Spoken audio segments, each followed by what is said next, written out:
primeiro depoimento dele, 25 de julho. Página 72, folhas 80 do arquivo do TSE. Bom dia a todos.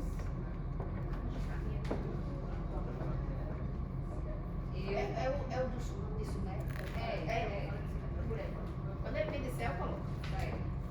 Gostaria de saudar o juízo, o Horácio não está aqui, mas depois ele vai ver na gravação.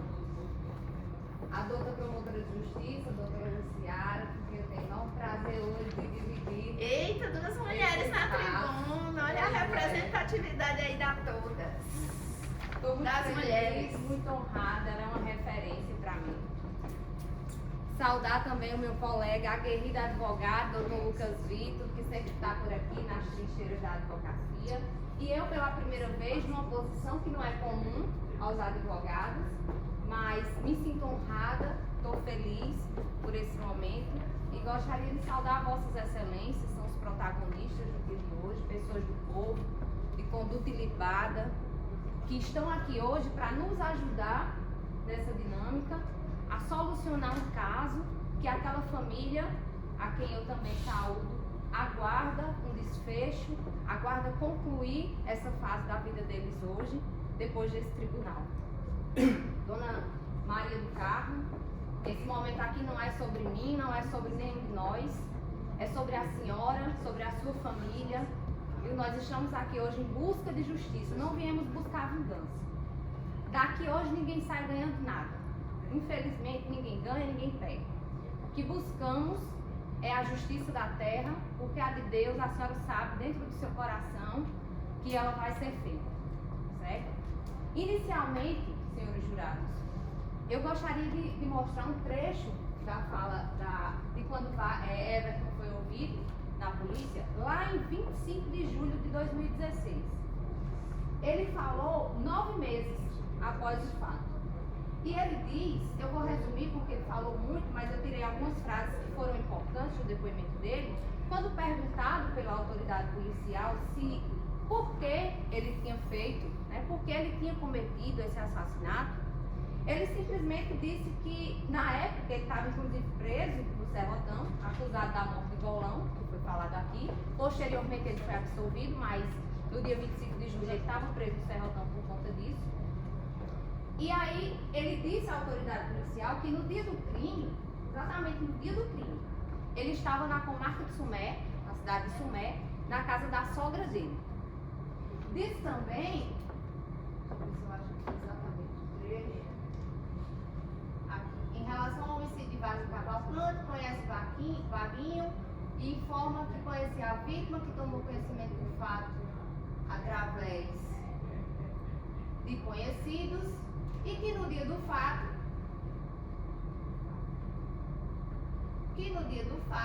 o declarante informa que estava em Sumé na casa da sua sogra, que alega não ter qualquer participação na morte da vítima. E ele foi além. Ele disse que não recordava o número de telefone que ele usava no dia do fato, e que tem certeza que naquele dia, deixa eu clicar aqui para ficar mais visível, e que tem certeza que naquele dia não ligou para a vaga. Eu quero que vocês gravem isso, esses pontos importantes. Primeiro, ele disse que estava em Sumé. Segundo, ele disse que não tinha ligado para a Wagner naquele dia. Em nenhum momento tinha mantido contato com o Wagner. E no final, ele diz aqui, que morava com sua mãe próximo de onde Wagner foi assassinado. Guardemos essas 3 informações.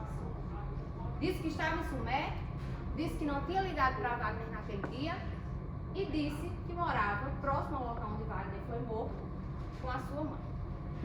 Passados algum tempo, a investigação prosseguiu e após diversas quebras de sigilo telefônico, de análise de extrato reverso, também análise das RBs aqui da região, os investigadores provaram que o telefone que ligou para Wagner naquele dia começou a ligar à tarde, às 17h26 da tarde, e só parou de ligar, a última ligação foi às 17h56, que o Everton fez para nós. Então, os investigadores, eles comprovaram que sim, o telefone que ligou, a pessoa que ligou para Wagner no dia que ele foi morto, era utilizado por Everton. E também conseguiram provar, através da quebra do sigilo das herbes, que eu vou chegar nesse ponto, vou explicar a vocês bem direitinho o que seria isso. A quebra do sigilo dessas herbes comprovou que Everton estava no perímetro do local que aconteceu o crime. E aí eu vou conceituar de forma muito objetiva, muito simples e objetiva, o que são herbes. Talvez Vossas Excelências já saibam, mas eu preciso aqui enfatizar. Herbes são as estações de rádio base. São equipamentos que fazem a conexão entre os telefones celulares, entre os nossos celulares, e as antenas de telefonia distribuídas na cidade. Por exemplo, aqui na Avenida Assis Chateaubriand tem uma antena da Vivo. Ela distribui sinal para o perímetro aqui do Catolé, da Liberdade, do Tambor, enfim. E por que pediram essa quebra de sigilo dessas herbes? Primeiro porque o celular de Wagner, que deveria estar com ele no veículo, uma vez que ele tinha recebido uma ligação 14 minutos antes de ser morto, não foi encontrado no veículo. O assassino tirou o celular para extrair uma possível prova que levaria até a sua pessoa. E segundo, que essa informação eu estou até agora sem acreditar que ele teve a coragem de fazer isso, porque o chip cadastrado no celular dele, o celular de Wagner, aliás, no celular de Everton, perdão, o chip cadastrado no celular do acusado estava cadastrado nada mais, nada menos do que no nome de um comandante da Polícia Militar do Mato Grosso. Eu estou até agora sem acreditar nisso. Os senhores vejam a audácia desse rapaz. Quem de nós aqui, Excelências, teria coragem, teria a capacidade de cadastrar um chip de telefone no nome de uma autoridade de alta patente de outro estado? Pois é, esse rapaz, ele fez isso. Não sou eu quem está dizendo, que fique claro. A investigação foi os investigadores, de forma muito competente, uma investigação que foi capitaneada pela equipe de homicídios da delegacia aqui de Campina Grande, e eles chegaram a essa conclusão e provaram, e tudo isso está nos autos.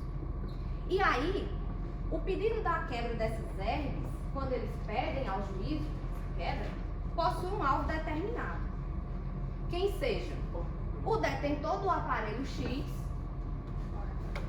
e do número de telefone Y, da qual a autoridade investigadora possui indícios de que tenha cometido o delito, e daí o objetivo é saber se o suspeito daquele crime transitava por determinado local ou estava nas adjacências daquele local do crime naquele momento.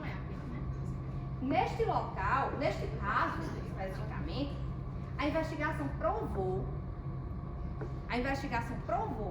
que naquela noite o celular utilizado por Everton, ouçam bem, prestem bem atenção, naquela noite o celular utilizado por Everton, que realizou as chamadas para Wagner e o atraiu para o local do crime, para o cheiro do queijo, estava utilizando o sinal de telefonia de uma antena de telefonia aqui da Avenida Assis Chateaubriand. Ou seja, ele estava num perímetro que o sinal da antena atenderia o celular dele. E esse local era justamente as adjacências de onde Wagner foi morto. Quando o Everton realizou a última chamada, às 19h56, a última chamada que ele fez para Wagner, vem cá, cadê você? Meu parceiro, estou aqui lhe esperando. Às 19h56, ele estava muito próximo ao local do crime. Mais uma vez, não sou eu quem está dizendo. É a investigação, foram os peritos que analisaram os extratos reversos, que analisaram as quebras de RBs. Deixa eu mostrar, doutora, aqui essa tabelinha.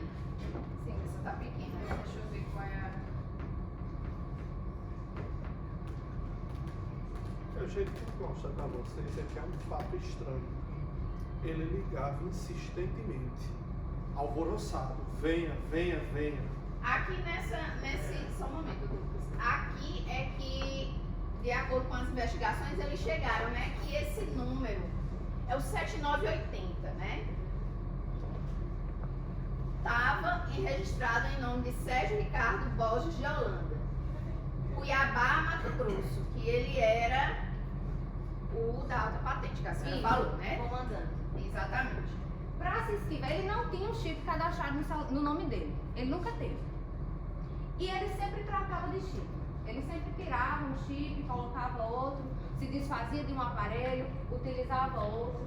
E nessa oportunidade, no momento do cometimento desse fato, ele estava se utilizando de um chip cadastrado no CPF desse senhor, comandante da Polícia Militar do Mato Grosso do Sul.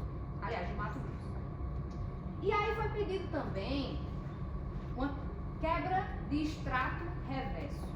Aí agora só um momento para mostrar essa tabela. Não dá para os senhores lerem, mas essa é a tabela dos números que ligaram, né, para o telefone de Wagner. Isso.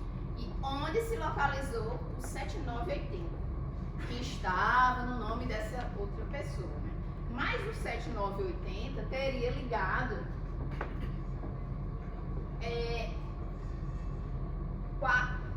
quatro vezes, não foi isso? Isso. De 5h26, de 19h10, 19h27 e 19h56 ou 57? 56.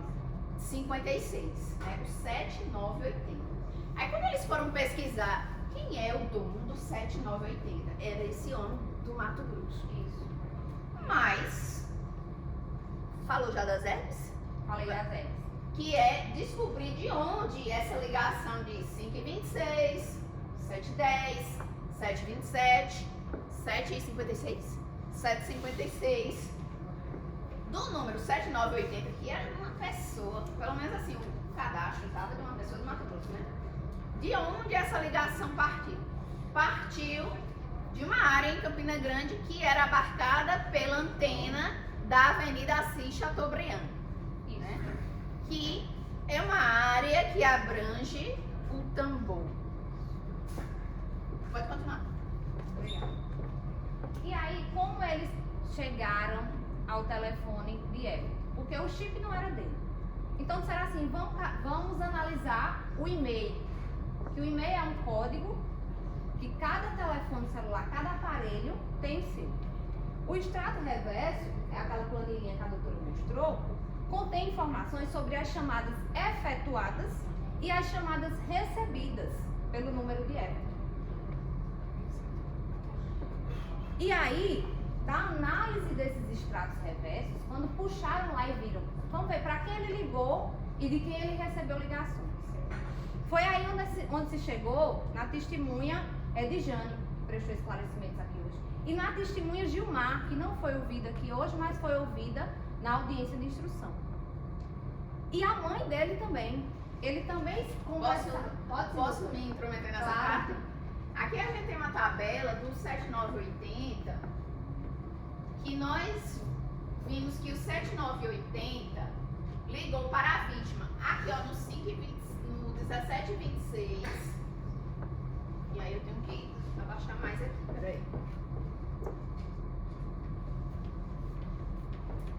Aqui, 19h10. Aqui, 19h27. E aqui, 19h56.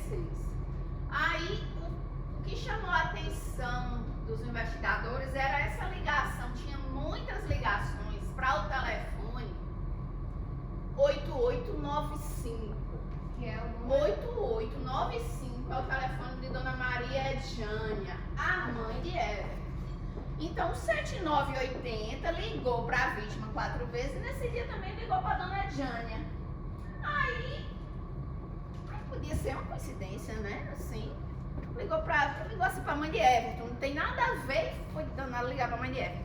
Mas vamos analisar os outros números. E ele ligou para a mãe de Everton algumas boas vezes, né? E a polícia achou isso também, doutor, suspeito, e foi em busca de quem, onde estava cadastrado esse chip, o nome de quem. E foi aí que chegaram no nome da mãe dele. Sim, 1, 2, 3, 4, 5, contei 5 ligações aí pra Dona Maria Edjânia, pra Dona Maria Edjânia, né?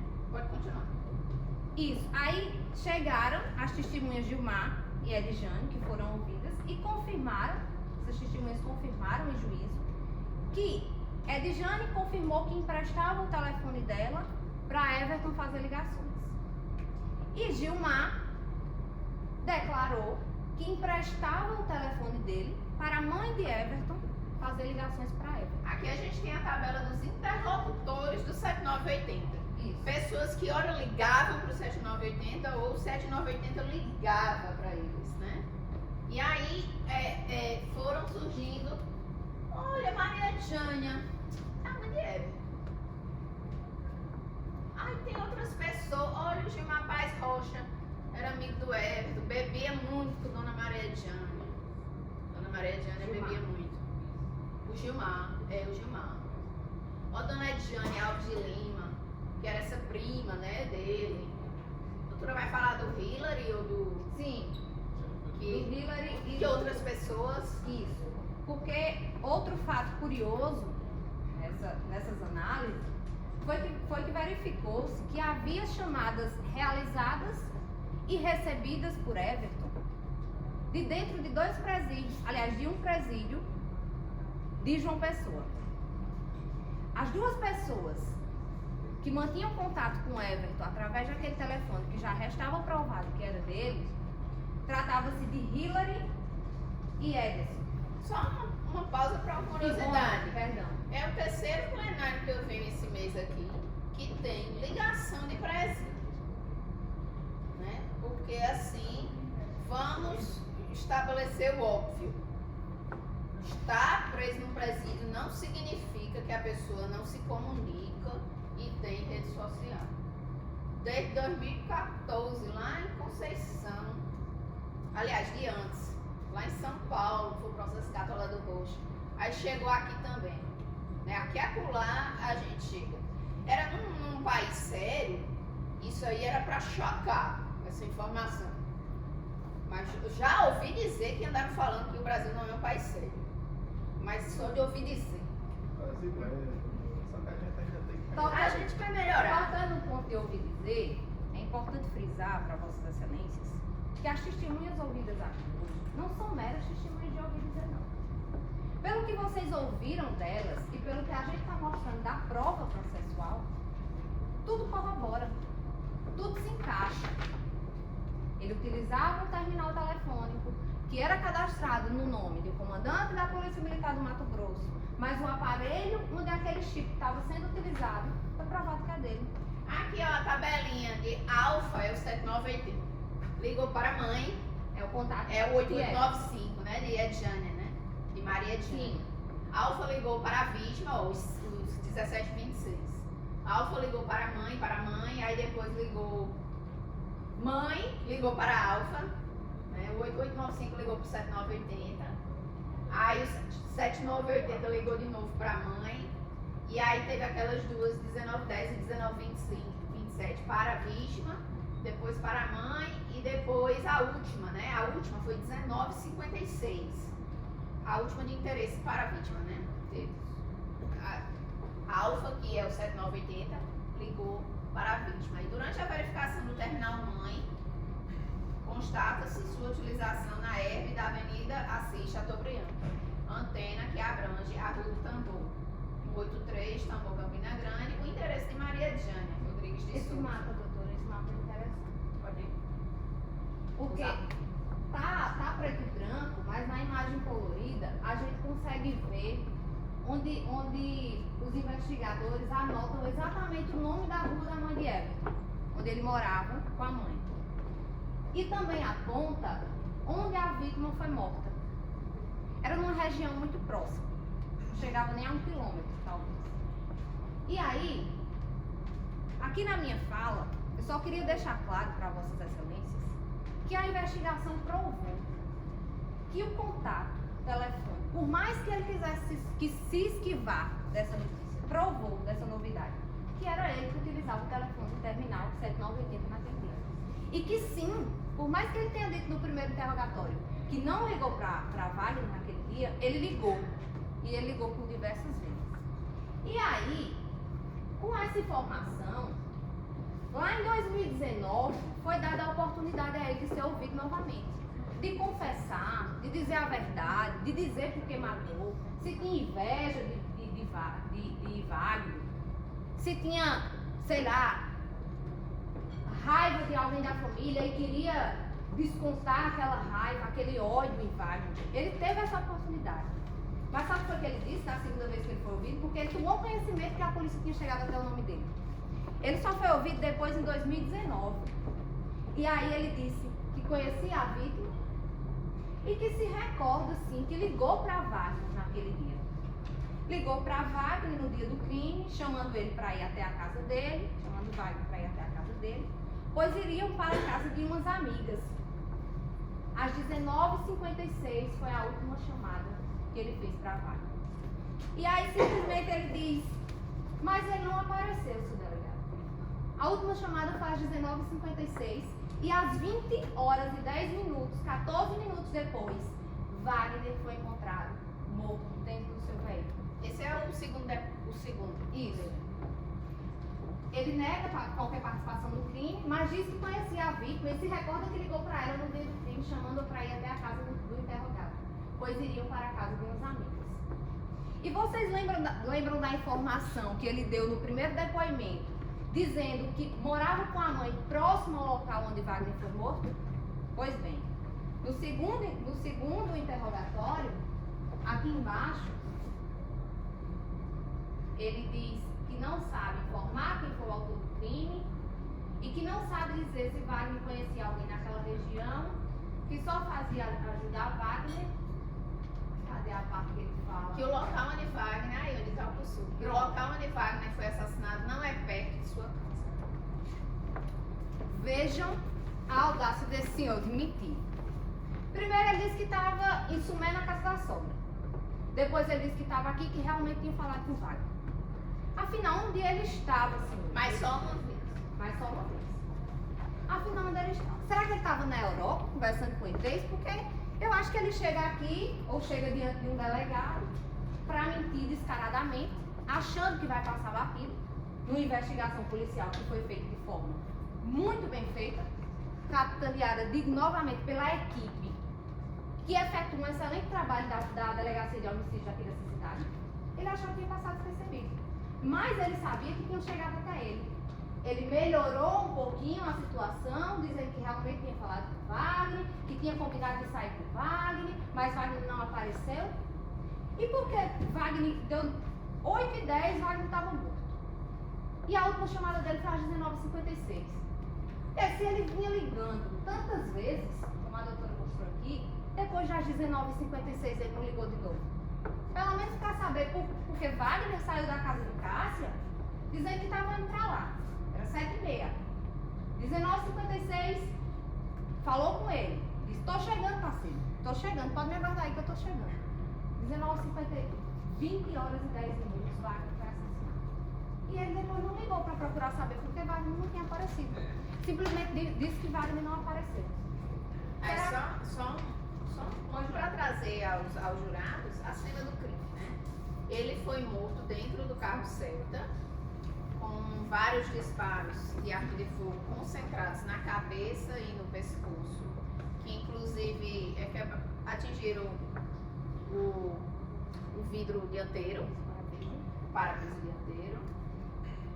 E dentro ainda do carro, o carro estava estacionado, parado assim no meio fio, mas estava em ponto morto, ainda estava ligado o carro.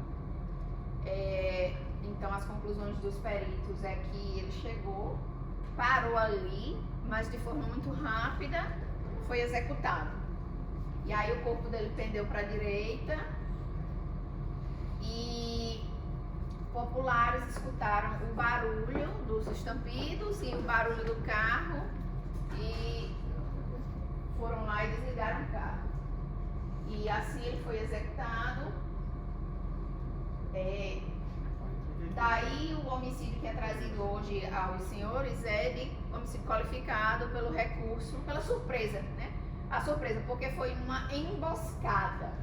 Ele foi levado ao cheiro do queijo pelo Everton, para ali ser executado. Então nós temos a surpresa que faz esse homicídio ser qualificado. A doutora Jordânia já encerrou sua sua fala vai passar para o doutor Lucas ou ainda vai... Só finalizado. Pode doutora. concluir. A questão dos disparos, que a senhora tocou no assunto, acredito que ainda vai ser mais trazido aqui, mas é importante destacar que na cena do crime, a porta do carro, a porta do lado do passageiro estava aberta. Segundo os peritos, o primeiro disparo estava assim, velho. O primeiro disparo foi na região posterior da cabeça. O primeiro disparo foi nessa região. Após o primeiro disparo, o assassino desceu do veículo, deixou a porta aberta e do lado do motorista apontou a arma e disparou mais 4 vezes. 2 dos disparos atingiram os olhos da vítima, um em cada olho. Depois a doutora vai analisar mais a fundo. Mas o que eu quero trazer para Vossas Excelências hoje? Que resta provado, através de uma investigação muito bem elaborada, que o réu deste processo, Everton Rodrigues Silva, matou, sem dar chance de defesa à vítima, Wagner, naquele dia 20 de outubro de 2015, às 8h10 da noite. E para fechar minha fala, que eu prometi que seria breve, eu tirei uma frase de um dos despachos deste juízo que diz o seguinte: o crime de que trata o presente processo é dos mais graves, pois a vida é o bem maior, é o maior bem jurídico que há. Este delito e o delito apurado aqui hoje atinge não somente a vítima nem seus familiares, mas também a sociedade. Tanto que esta é chamada para participar do julgamento. A sociedade hoje são Vossas Excelências. Como dito, não buscamos aqui vingança. A família está ali atrás, vai ficar até o final, porque hoje eles encerram esse ciclo e fecham essa página. E o que eu quero pedir a Vossas Excelências é que, com o poder de vossas consciências, julguem conforme vossas consciências decidem. Muito obrigada. Passar a palavra agora para o colega. O doutor Lucas vai assumir a tribuna. Depois eu retorno. Excelentíssimo senhor, doutor juiz, doutor Horácio, aqui com muita honra já defendi muitos casos com o senhor. Naquela posição, hoje em posição diferente, lhe peço a palavra e a licença. Palavra com Vossa Excelência. Doutora Luciara, já estive contra a acusação em muitos pontos. Mas mais uma vez venho aqui defender a vida. Às vezes eu defendo a vida daquele lado, dessa vez resolvi defender a vida deste. A convite de doutora Jordânia, minha amiga, minha colega, minha sócia. Em muitos casos, vocês estão abastecidos de uma técnica perfeita. Uma promotora que domina o conhecimento sobre os crimes de homicídio e a advogada que mais conhece sobre processo, principalmente os processos federais. Ela é acostumada com esse tipo de análise, com análise crítica, a análise das provas, porque muitas vezes nos processos que ela atua tem relatório de 500 páginas e é ali que define a culpa ou a verdade. Quando ela vem falar sobre as antenas, a mulher estudou cada antena daquela. Ela sabe a distância, ela sabe até quando termina a conexão. Doutora Jordânia é um exemplo de advogada e uma grande tribuna, que já mostrou seu talento aqui hoje. Doutor Felipe, a quem tenho admiração devido à sua atuação, e eu já disse, sou abertamente um cara que estudei o senhor. Afinal de contas, o senhor é da defensoria, muitas vezes estou na defesa. Besta é aquele que não estuda, quem sabe mais. Mas hoje, eu venho aqui mostrar uma tese um pouco diferente do interesse dele, mas alicerçada na verdade. Seu Alberto, se alguém lhe chama para encontrar duas pessoas com interesse sexual e ele se diz seu amigo, o senhor vai? Estou indo, eu vim aqui falar com o Seu Jailton, um cara se diz seu amigo, frequenta a sua casa, é acostumado a sair com o senhor, lhe liga várias vezes lhe chamando, do nada ele para. aconteceu alguma coisa estranha? Você suspeita? Eu tenho um amigo muito próximo a mim, Celso. Eu sei a hora que ele sai, eu sei a hora que ele chega em casa. A gente mora vizinho, a gente mora numa república. Mas já foi. Quando dá 11 horas que o Celso não está em casa, eu ligo para ele. O que aconteceu? Teu carro quebrou. Imagine só, se eu tivesse combinado de encontrar esse meu amigo dali a poucos minutos, e eu tomo a ligar para ele, vem. Doutor, Josué, né? Joel. Joane, lembrei. Tu acha mesmo? E depois eu ia parar de ligar no nada, ia parar de me preocupar. Eu ia seguir assim, dizendo: oxente, mas cadê meu amigo? Eu não ia dar um telefonema questionando como é que tu tava, se tu não tava bem. Mas sabe por que ele para de ligar? Porque ele matou 16 pessoas. Ele vai ser acusado, ele foi acusado de 3. Um ele se livrou. Outro ele foi condenado ontem. E hoje ele está aqui pelo 3º. Mas o relato que a família me deu foi que ele matou 16 pessoas. Com a mesma sistemática. Ele se faz de amigo,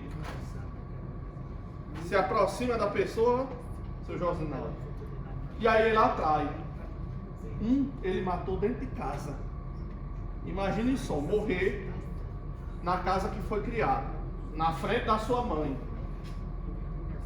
O outro, ele chama para fazer sexo com 2 menininhas.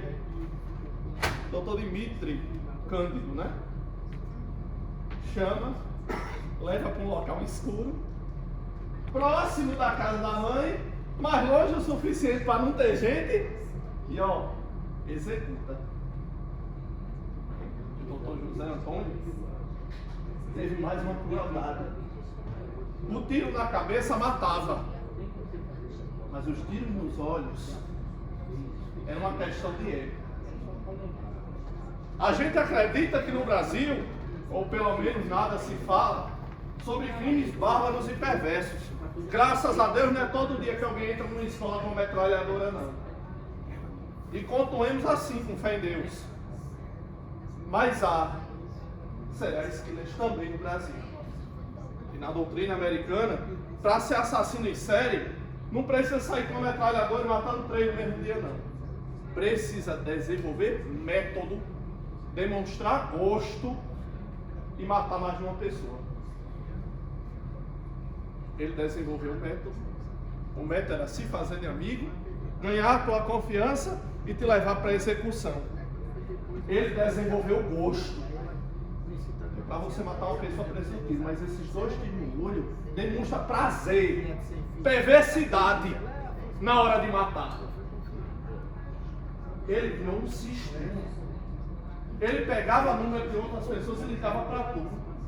Para ficar mais difícil a rastreabilidade. Para dificultar o trabalho da polícia encontrá-lo. Ele fez isso várias e várias vezes. Porque ele acreditava numa suposta impunidade. Ele confiava que o governo não ia fazer nada. Porque o número não estava no nome dele. Então ia ser difícil provar. E ele é arrogante. Arrogante é o ponto de dizer que estava em Sumé. Em Sumé, uma cidade a não sei quantos quilômetros de Campina Grande. E diz que não estava aqui no dia do crime. Tendo gente que a todo momento dizia: não, ele estava em Campina Grande. Aí a polícia consegue comprovar. E aí quando a polícia diz: me conta a verdade, tá aqui as provas, tu estava em Campina. Aí ele inventa outra história para enrolar a besta. Porque é o que ele estava acostumado a fazer. Fazer o povo de otário e levar para o assassinato. Fazer o povo de besta e levar para matar. Por favor, não seja mais um besta na mão dele. Porque se ele sair, ele vai matar outra pessoa. Eu tenho certeza disso. Se ele sair, ele vai matar mais. A próxima, Deus sabe quem é. Se vai ser um amigo meu, se vai ser um parente meu, se vai ser as pessoas que aqui disseram que tinham receio dele. Não, a gente não tem medo não, a gente Receio. Receio eu tenho de meu pneu do carro furar. Medo eu tenho de me dar um tiro. Pânico eu tenho quando uma pessoa diz que vai me matar, tá armado e já matou. E diz que vai me pegar. Aí eu me mudo. Aí eu tiro o contato. Aí eu corro. E se essa pessoa me pede o celular para fazer uma ligação, nem questiono, pode ficar para você, meu filho. Eu não quero nem mais saber desse número, o celular é seu. Medo real eu tenho de uma pessoa que já matou 200, já matou inúmeras e chega para mim para matar de novo. Eu sou um pouco diferente das duas juristas que estão aqui. Vocês percebem? Eu me apego mais ao emocional. Porque para mim os papéis são duros demais para uma família que está chorando. Mas quando eu transformo isso num discurso que vocês vão entender a lógica, funciona. Ele a todo momento se esquiva da polícia. Inventa uma versão, inventa outra, pega vários celulares para fazer ligação. Tinha contato íntimo com gente de presídio e só coordenando. Sabe o que é mais interessante nesse caso, doutores? Eu sou advogado e em muitos casos, alguns casos que a gente atua, tem gente de facção. Isso é uma realidade no Brasil. Dentro do presídio há facções. Ponto. Fora do presídio também há. Ponto. Ele diz que teve que ir para o Rio de Janeiro pelos crimes. Né? Ele foi porque ele sabia, se ele contasse ele morria. Os 16 tinham família. Tinha gente que está chorando por ele começar a família, escolheu pedir por justiça. Mas tem gente que não. A gente prefere fazer a lei do homem mesmo. Um por um e pronto. Ele sabe dessa realidade. E eu venho aqui hoje pedir para que condenem ele até por uma questão de preservação à vida do próprio. Porque eu sei como funciona. Para vocês terem ideia, para uma pessoa matar em área de facção, tem que infecção a alguém. Ele não tem. Porque esses meninos que morreram não tinham envolvimento com tráfico. Não eram pessoas que tinham cometido uma criminalidade, não tinham feito nenhum ato aberrante. Então essas pessoas eram homens de bem. E homem de bem você não pode matar. Ele matou várias pessoas utilizando a amizade, que para mim é o pior. Você espera uma facada, doutor, daquele cara que só pegou uma briga no bar. Você não espera que seu amigo lhe chame para lhe dar um tiro, não. Ele insistentemente ficava ligando para a Wagner. É horroroso, né? E para piorar, o fato que eu tive hoje, ele diz, ele bota no áudio, que não se arrepende. Ele piora. Ele mostra esse coração malévolo e maligno que ele tinha. Que era a realidade dele.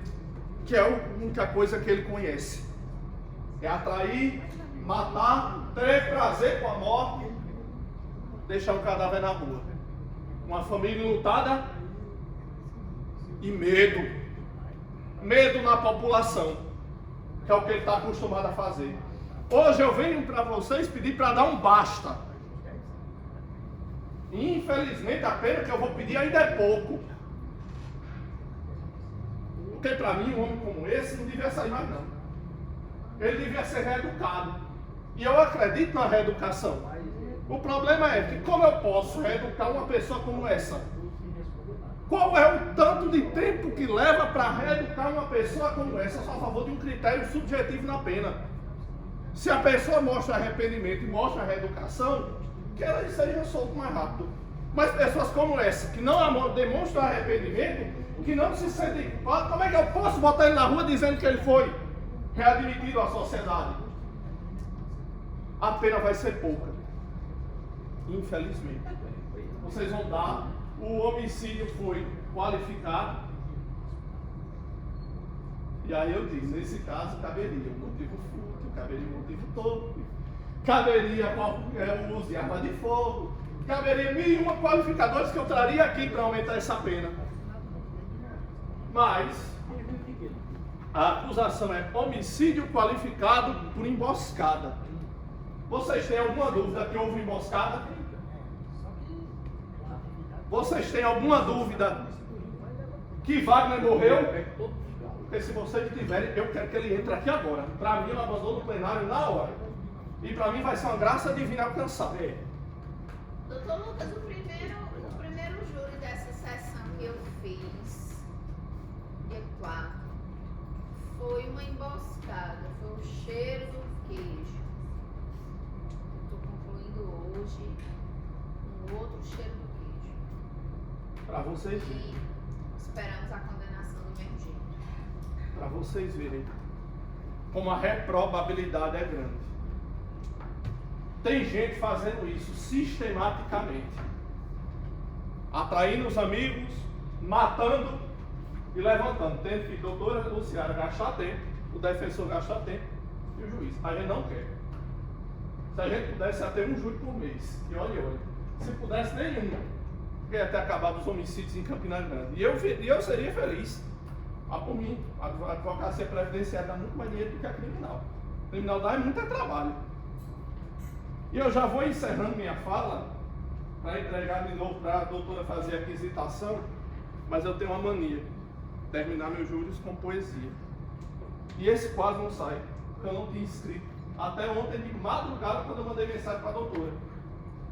E a poesia que eu escrevi foi assim.